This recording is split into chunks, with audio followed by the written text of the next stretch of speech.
Ini karena hanya dianggap nakal dan tidak mau menurut seorang ayah dan juga ibu tiri di Kutai Timur tega menganiaya bocah berusia 8 tahun hingga tewas dengan sejumlah luka di sekujur tubuhnya.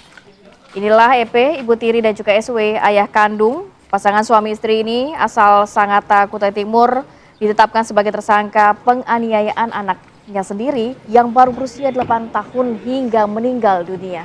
Terungkapnya perbuatan sadis keduanya berawal dari kecurigaan keluarga besar yang menemukan sejumlah luka pada tubuh korban, hingga akhirnya melaporkan temuan tersebut ke polisi. Dari hasil pemeriksaan didapati luka di sekujur tubuh korban, hingga juga ada beberapa bagian tubuh mengalami patah tulang hingga pendarahan otak. Kekerasan yang dilakukan oleh orang tua dari korban ini dilakukan selama sebulan terakhir. Korban kerap menjadi pelampiasan saat orang tuanya berselisih paham. Harus kita katakan stop kekerasan di dalam rumah tangga khusus terhadap anak, Yeti. Dan anak selalu juga menjadi pelampiasan dari kisruh atau perselisihan, pertengkaran orang tua. Stop. Kita akan mendalami terkait hal ini ya Via dengan AKP Ardian Rahayu Priyatna, Kasat Reskrim Polres Kutai Timur yang sudah bergabung bersama kami. Selamat pagi Pak Kasat Reskrim. Selamat pagi Pak Kasat. Assalamualaikum. Waalaikumsalam. Selamat pagi Mbak Rati dan Mas Arif. Ya Pak, pelaku dua-duanya sudah diamankan pihak kepolisian ya Pak. Apa sebenarnya sih yang menjadi motif? Karena dikatakan baru 1 bulan dilakukan sampai tega menganiaya anaknya sampai meninggal dunia. Dan juga mereka sering berselisih paham, sering bertengkar kan gitu.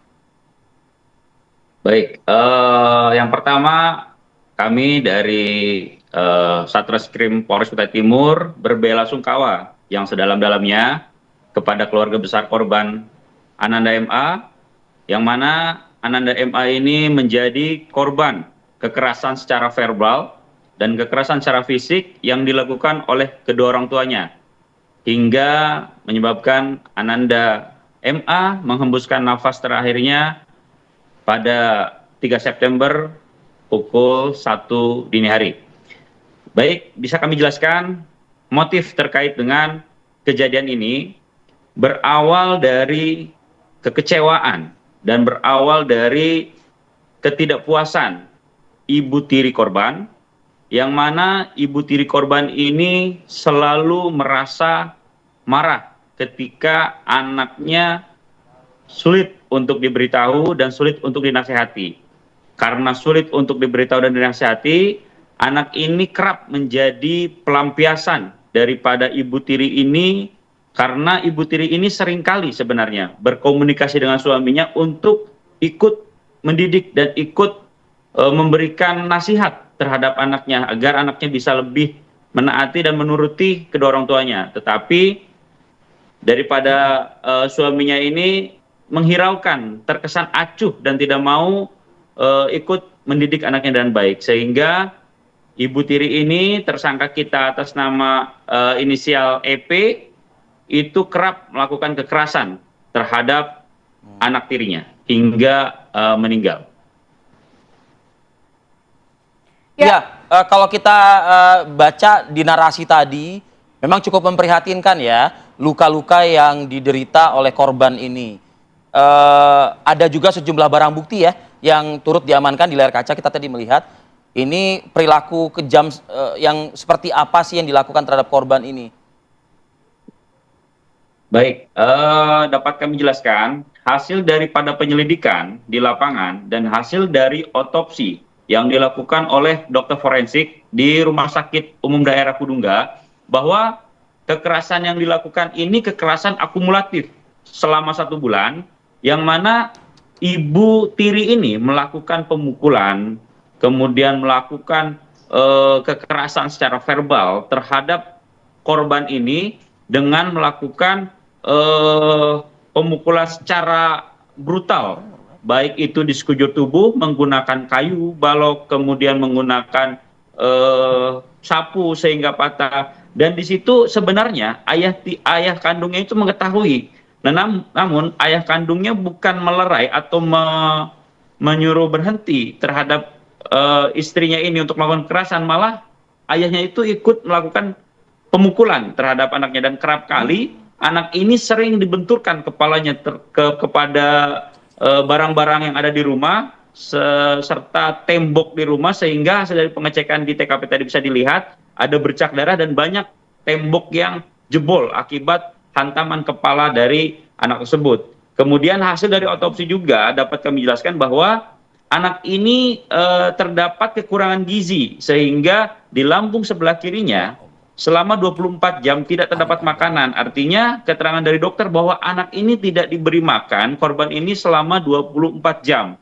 Kemudian di dalam kepalanya itu terdapat juga pendarahan di otak dan penggumbalan darah di kepala. Kemudian ada patah di tangan kanan dan tangan kiri, sehingga menyebabkan kematian ini diperkirakan dikarenakan pendarahan di otak Akumulasi dan tadi henti ya. napas karena tulang kepala yang turun ke bagian bawah struktur kepala.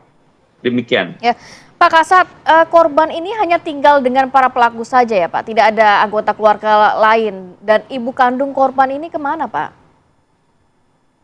Baik, untuk korban ini sebenarnya tinggal berlima di rumah itu. Ada 2 kakaknya yang tinggal bersama korban ini, dan kakaknya itu berusia 13 dan 15 tahun. Namun yang sering menjadi objek pelampiasan kekerasan ini hanya saudara Ananda MA.